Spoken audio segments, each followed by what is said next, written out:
अभंगाच्या द्वितीय चरणामध्ये माता पितयाचे करिजो पूजन. अभंगाच्या थोडं सुद्धा बाजूला जाणार नाही बरं का. कशा करता माहिती काही सगळी जी मंडळी आहेत का नाही, ते काही सुद्धा असे ऐकणारी मंडळी नाहीत, सगळे वारकरीच मंडळी आहेत.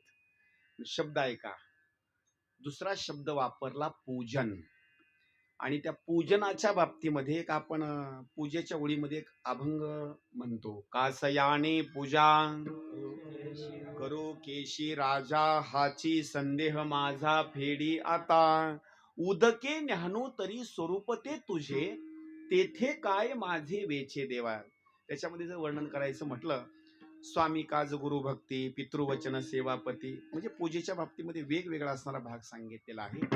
पण या ठिकाणी प्रश्न असा मांडतो, आई वडिलाचं पूजन केल्याच्या नंतर तो माणूस इह लोकामध्ये श्रेष्ठ आहे का? एवढं कसे आई वडील श्रेष्ठ आहेत याला एक पुरावा देतो, पुढे चालण्याकरता सुरुवात करतो. शिव महापुराणामध्ये एक पुरावा आलेला आहे. आई वडील किती श्रेष्ठ आहेत, एकदम लक्ष देऊन ऐका. एक प्रश्न विचारतो, त्याचं उत्तर बरोबर द्या. भगवान शंकर आणि माता पार्वती यांना मुलं किती?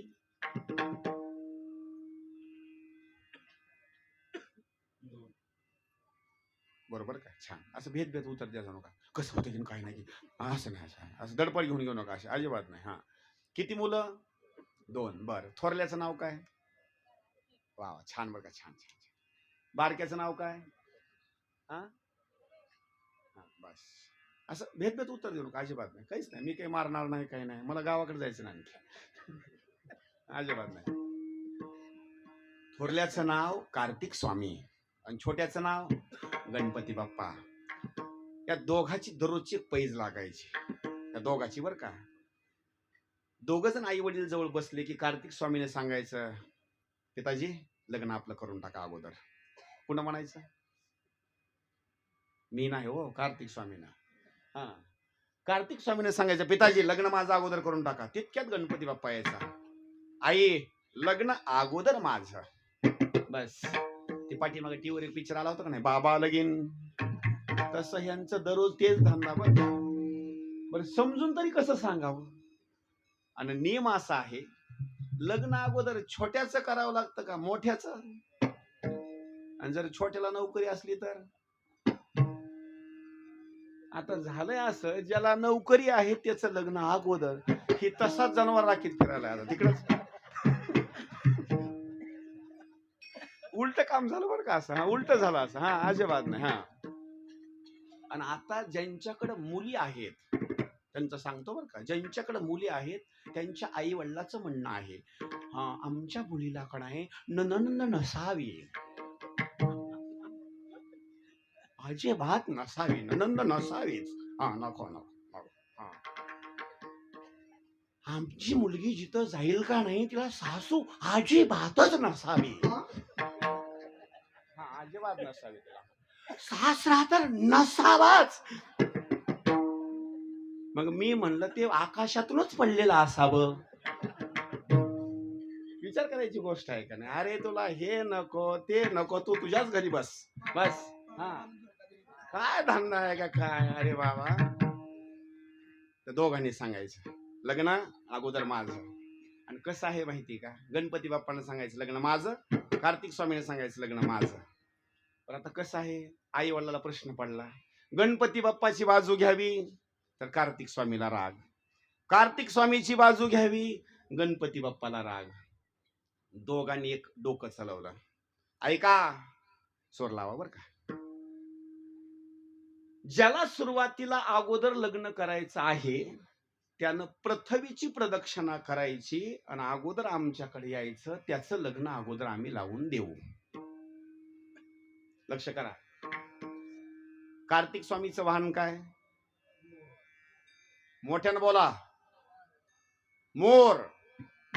गणपती बाप्पाचं उंदीर. सगळ्यात जास्त कोण पाळणार? सगळ्यात जास्त मोरच पाळणार. कार्तिक स्वामी म्हणला, हा लग्न तर आपलंच होणार म्हणला. बस, योजना ठरली. आणि ते लहानपणीचा खेळ असतो, तुमच्याकडे असेल का नाही मला काही माहित नाही, अशी रेष ओढलेली असते, रनिंगला पोळं जर असे पळवायचे असले का नाही, 1 2 साडे पुढं माडे काही असे पट्टे बहादर असतात, 3 म्हणण्याच्या अगोदरच पुढे. तसं नाही बरं का.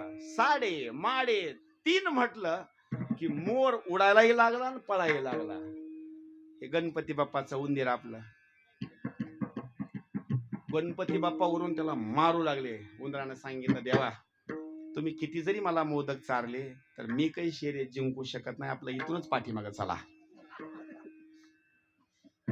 त्यावेळेला गणपती बाप्पानं निर्णय घेतला, लग्न तर कार्तिक स्वामीच्या अगोदरच करून दाखवणार. प्रत्येक गावाला आपल्या पंढरपुरासारखे 2 मार्ग असतात, एक बायपास आणि एक गावातून शॉर्टकट एकदम. गणपती बाप्पानं निर्णय घेतला, बायपासनं जाऊन लय अंतर वाढल म्हणले. आपण काय करायचं, शॉर्टकटच मारायचा. पण रस्ता माहित नाही नसता विचारण्याकरता खिशामधला मोबाईल काढला. मग होता ना. आताच्या लोकांकडे मी तर असणारच ना, फक्त आपण नव्हतो बघायला. असा मोबाईल खिशामधला काढला, असा लॉक काढला, लॉक काढून बटन दाबण्याकरता सुरुवात केली. नारद मुनीचा नंबर आहे का, 88 05 09 68 आणि 69. नारद मुनीचा नाही, माझा आहे बर का. माझा नंबर आहे. फोन लागलं गाणं, येऊ कशी कशी मी पंढरपूरला. पुढलं नाही, तुम्ही दुसरीकडे जाता अजिबात नाही. कारण कुणाच्या मोबाईलला कोणतं गाणं लागेल हे काही सांगता येत नाही बरं, अजिबात नाही. एक जणाच्या गाणं लागलं, कोंबडी पळाली, पुढलं हरिपाठ पाठ नाही काही जणाला, पण हे गाणं पाठ आहे. महाराज नारदजी आले. नारदजीला एकच प्रश्न विचारला, देवा फक्त माझी एवढी इच्छा आहे, लग्न कार्तिक स्वामीच्या अगोदर मला करायचा, निर्णय सांगा मी काय करावं लागेल.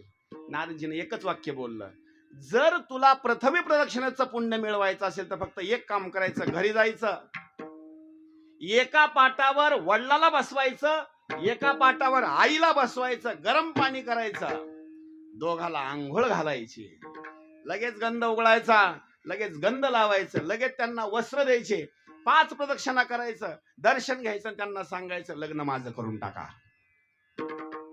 गणपती बाबा म्हणले, असं कसं काय? त्याचं कारण आहे म्हणले, चहुवेदी जाण, 6 शास्त्री कारण, 18 पुराण. ह्याच्यामध्ये सगळ्यामध्ये असं सांगितलेलं आहे बाबांनो, अरे ज्याला पृथ्वी प्रदक्षिणेचं पुण्य मिळवायचं आहे त्यानं एक काम करायचं, आपल्या आई वडिलाला नुसती प्रदक्षिणा घाला. आई वडिलाला बरं का, नुसती आई वडिलाला प्रदक्षिणा घाला, त्याला पृथ्वी प्रदक्षिणेचं पुण्य मिळणार. आणि जर आई वडील जर नाही ऐकले तर त्यांना असं सांगायचं, ग्रंथ बंद करून टाका. ग्रंथ बंद करता येत नाहीत बरं का, अजिबात नाही. शेवटी गणपती बाप्पानं तोच निर्णय घेतला, 5 प्रदक्षिणा केल्यानं अगोदर लग्न जर कुणाचं करावं लागलं असेल तर कार्तिक स्वामीचं नाही, गणपती बाप्पाचं. कार्तिक स्वामी आज सुद्धा ब्रह्मचारीच आहे. याला प्रमाण सांगतो, थट्टे पासून सुटले 4 जण,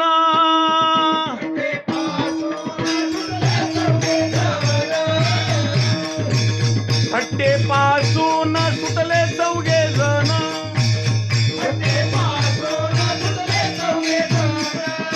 शुक भीष्म आणि हनुमान,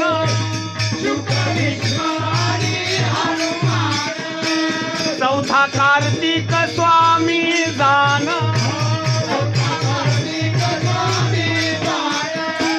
त्याला नाही बट्टा,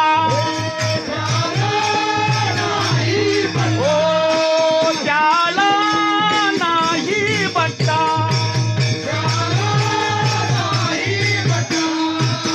अशी ही थट्टा भल भल्यासी लावी